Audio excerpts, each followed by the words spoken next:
Good day and welcome to Big Bad Tech. I'm your instructor Jim Pytel. Today's topic of discussion is timers and the on-delay function. Our objective is to introduce timers, perform a brief orientation to common timing functions, examine the on-delay function at some depth, and put it to use in some illustrated examples. Throughout the course of this playlist, you've heard me refer to timers and mention applications befitting synchronization and coordination with respect to time. However, we've yet to really examine the device that makes this technique possible, the timer. Timers, sometimes called timer relays, are control devices with associated contacts that, depending on the chosen function, exhibit a temporal shift between the assertion of the controlling input and activation or deactivation of the associated contacts. Consider a regular, ordinary control relay with a coil and a set of associated single-pole double-throw transfer contacts. One side of the single-pole double-throw transfer switch being normally closed, the other side being normally open. When the coil is energized by pilot voltage, the associated contacts quasi-instantaneously change to their activated opposite state. The normally closed contacts open, and the normally open contacts close. When the coil is de-energized, the associated contacts quasi-instantaneously revert to their normal deactivated state. The normally closed contacts reclose, and the normally open contacts reopen. Now consider a timer relay, also with a coil and a set of associated single-pole double-throw transfer contacts, executing the on-delay function, sometimes called delay on energize, or DOE. When the timer relay coil is energized by pilot voltage, the associated contacts do not respond instantaneously, but only after a predetermined delay period has elapsed. When the coil of the timer relay executing the on-delay function is de-energized, the associated contacts quasi-instantaneously revert to their natural deactivated state. The name really says it all. On-delay, or delay on energize, mean the contacts transition to their opposite states only after a period of delay of the coil being energized. Such a delayed transition could be used to stop or start another motor a measurable period after another motor is started, among numerous other applications, all serving to coordinate the sequential function of a complicated system. Timing diagrams are often used to show how a group of signals change in relation to one another.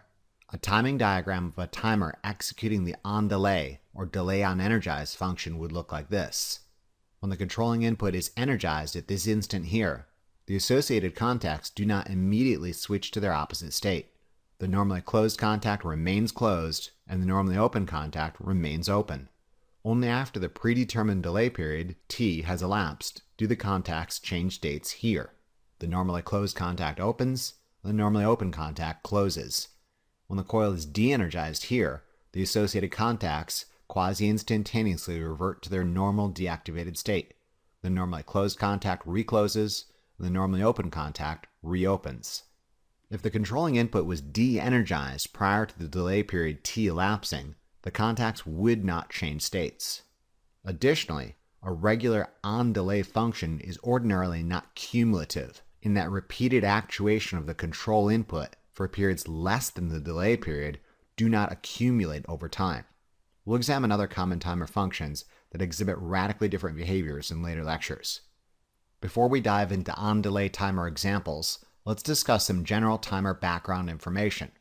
Timers can be classified by how they determine the delay period. Old-school timers, called dashpot timers, believe it or not, use the measured flow rate of a liquid or gas through a controlled orifice to determine the delay period. Slightly more advanced timers use mechanical means, like a spring-wound clock, to determine the delay. These methods, although effective, are hopelessly old-school and not in common use today. Most likely, the timers you'll encounter are solid-state devices that use a microchip to determine the delay period. Last but not least, I should mention programmed timer instructions executed by a programmable logic controller, or PLC. Though not a real physical entity, a timer instruction written in a language usable by a PLC is in effect a virtual timer and can execute timed operations. We'll discuss timer functions used by PLCs in later lectures. Timers can be further classified into two general categories: single function and multifunction. A single function timer is normally inexpensive, however, as the name implies, performs one function and one function only. To set up a single function timer necessitates a technician choose a timer that executes the desired function and then adjust the delay period only. Here's an example of a single function timer that performs only the on-delay function. In this case, this single function's timer on-delay period is adjustable from 0.5 up to 10 seconds. To set for a delay period of 5 seconds, a technician would rotate the delay period potentiometer to show 5 seconds. Too easy. A multifunction timer, in contrast, can perform several different functions. However, might be slightly more expensive than a single function timer. A multifunction timer could execute the on delay, on and off delay, the flash, repeat, or recycle function, rising or falling edge one-shots, cumulative on delays, and more. To set up a multifunction timer to execute a particular function of interest, a technician must first choose the correct function and then set the delay period. Note, certain asymmetric timer functions use two independently adjustable time periods, necessitating two delay adjustments. The user-selectable functions and delay period are ordinarily adjustable via a potentiometer screw, dial, or thumb wheel. These are examples of the adjustment mechanisms used by multifunction timers. Here's an example of a multifunction timer that can perform 8 different functions, A through H. To set this particular multifunction timer to perform the on-delay function for a period of 5 seconds, a technician will rotate the function selector to function A, the on-delay function as illustrated in the table. Then a technician would choose the appropriate delay. This particular multifunction timer necessitates a two-step process to adjust the delay period. First, select the range and then adjust the range percentage. The range selection presents possibilities from 1 second up to 100 hours.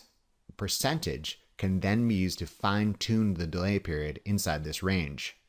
For example, a range of 10 seconds with a percentage of 50% would give a delay of 5 seconds. Other combinations exist, however this particular combination would allow the finest degree of tuning around the 5-second region. Note this particular multifunction timer has indicator LEDs that indicate when the coil is energized and when the outputs are in their activated state. You know you set the timer up correctly if you energize the coil, wait 5 seconds, and then see the output change states. Note when the coil is de-energized, the contacts immediately revert to their deactivated state, as we'd expect for an on-delay timer. Troubleshooters take note. A multifunction timer executing the right function at the wrong time needs to have the delay adjusted. In contrast, a multifunction timer executing the wrong function at the right time needs to have the function adjusted. I'd like to say the misinterpretation of functions is a rare occurrence, but it isn't, and you need to be aware of this possibility. Note certain manufacturers include a handy cheat sheet on the side of the timer that graphically illustrates the timing diagrams of available functions. If a timer doesn't have this feature, a technician must consult the datasheet of interest. Additionally, note certain manufacturers go to the trouble of enclosing the adjustable components under a plastic cover, thereby reminding those individuals diddling with the dials they at least better have a reason for doing so. As previously discussed, the on-delay function, or delay on energize, delays the transition of the associated contacts a period after the coil has been energized. Ordinarily, the contacts quasi-instantaneously return to their deactivated state after the controlling input has been de-energized for a timer executing the on-delay function.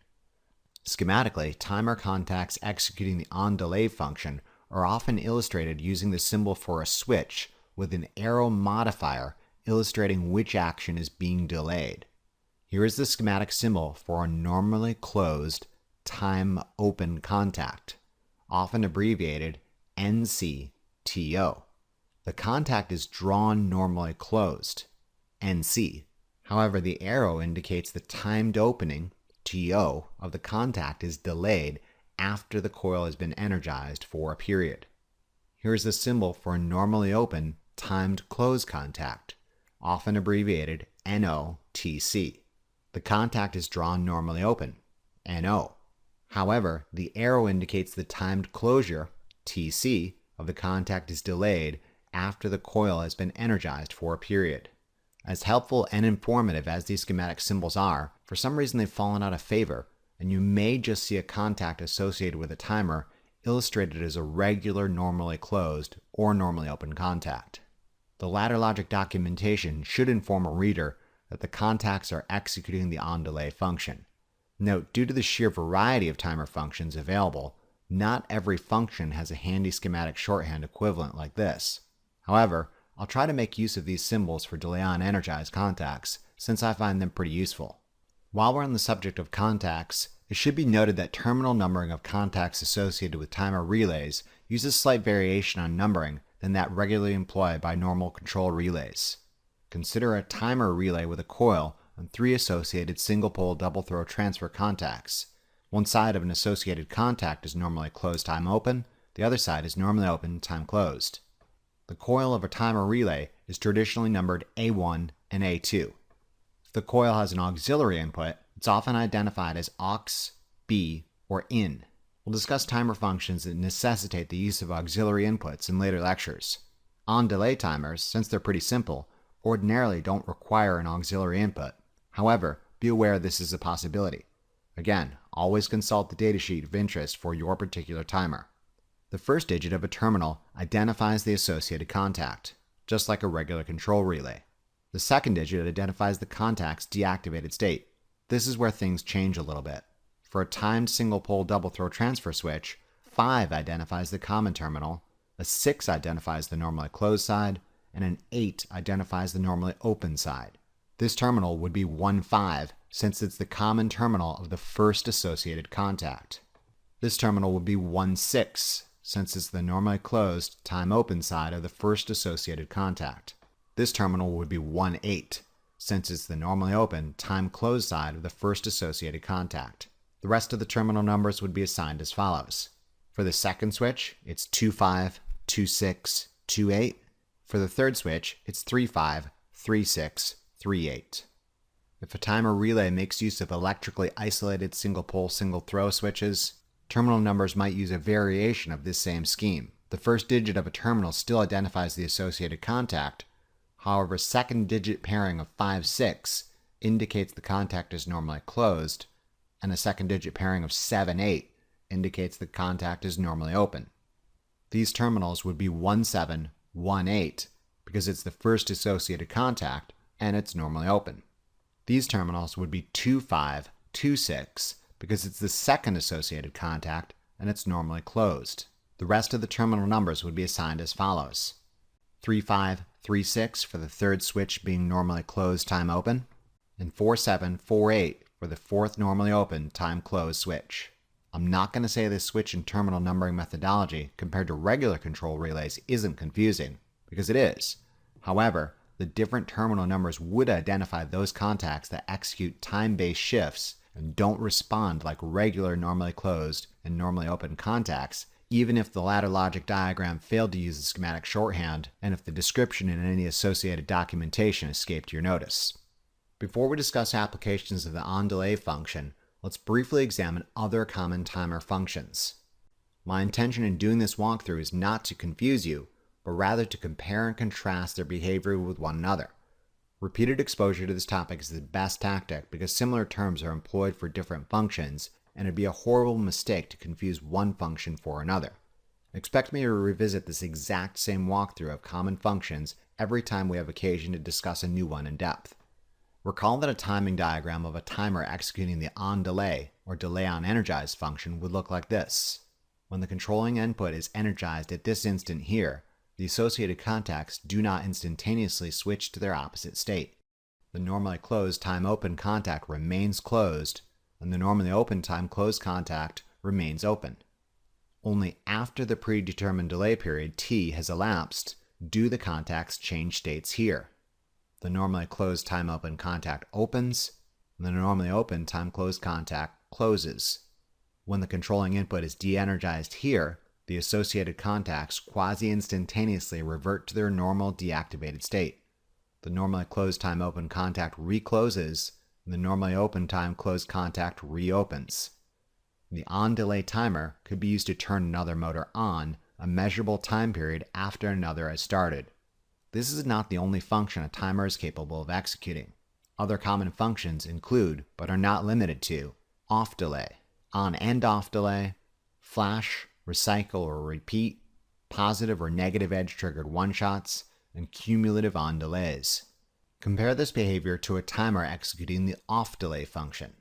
A timing diagram of a timer executing the off delay function, sometimes called a delay on de-energize or DODE, would look like this. When the controlling input is energized at this instant here, the associated contacts quasi-instantaneously switch to their opposite state, just like a regular control relay. The normally closed time closed contact opens, and the normally open time open contact closes. However, when the controlling input is de-energized here, the associated contacts maintain the asserted state. The normally closed time closed contact remains open, and the normally open time open contact remains open. Only after the predetermined delay period T has elapsed do the contacts revert to their deactivated state. The normally closed time closed contact recloses, and the normally open time open contact reopens. Note the different terminology and schematic symbols employed by the off delay in comparison to that of the on delay. They're opposite, as one would expect. An off delay could be used to keep one motor running for a measurable period after you turn another one off. Note for this general purpose orientation, I've purposely simplified the timing diagram of an off delay timer. Compare this behavior to a timer executing the on and off delay function.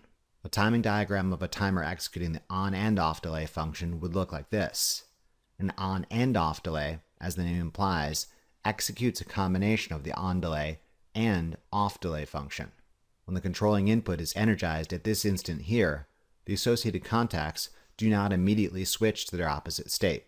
The normally closed contact remains closed, and the normally open contact remains open. Only after the predetermined delay period T1 has elapsed do the contacts change states here. The normally closed contact opens, and the normally open contact closes. This is the on delay portion of the on and off delay function. When the controlling input is de-energized at this instant here, the associated contacts do not immediately switch to their opposite state, but rather maintain their activated state. The normally closed contact remains open, and the normally open contact remains closed. Only after the predetermined delay period T2 has elapsed do the contacts revert to their deactivated state. The normally closed contacts reclose, and the normally open contacts reopen. This is the off delay portion of the on and off delay function. A symmetric on and off delay timer means the on delay and off delay time period are equal to each other. T1 equals T2. To set a symmetric on and off delay timer would necessitate only one delay adjustment. In contrast, an asymmetric on and off delay timer means the on delay and off delay are not equal to each other. T1 does not equal T2. Timers executing an asymmetric on and off delay would require two independently adjustable delay periods. An on and off delay timer could be used to coordinate two motors such that motor B stops a period after motor A starts, then motor B stops a period after motor A stops. Note for this general purpose orientation, I've purposely simplified the timing diagram of the on and off delay timer. Compare this behavior to a timer executing the flash function, sometimes called repeat or recycle. A timing diagram of a timer executing the flash function would look like this. When the controlling input is energized at this instant here, the associated contacts continuously alternate between the activated and deactivated state with a measurable period. Similar to our previous discussion about on and off delay timers, flash function might be symmetric, where the activation period is equal in magnitude to the deactivation period, or asymmetric, where the activation and deactivation periods are independently adjustable. A symmetric flash would necessitate only one adjustment. In contrast, an asymmetric flash would necessitate two adjustment points, one for delay period T1, one for delay period T2. The flash function could be used to create a super annoying warning strobe when a motor is energized, or perhaps timeshare a load between two different motors. Compare this behavior to a timer executing the OneShot function. A timing diagram of a timer executing the OneShot function would look like this. For a positive or rising edge triggered OneShot, when the controlling input is energized at this instant here, the associated contacts only temporarily assume the opposite activated state for a period T, and then revert to their deactivated state, despite the controlling input still being energized.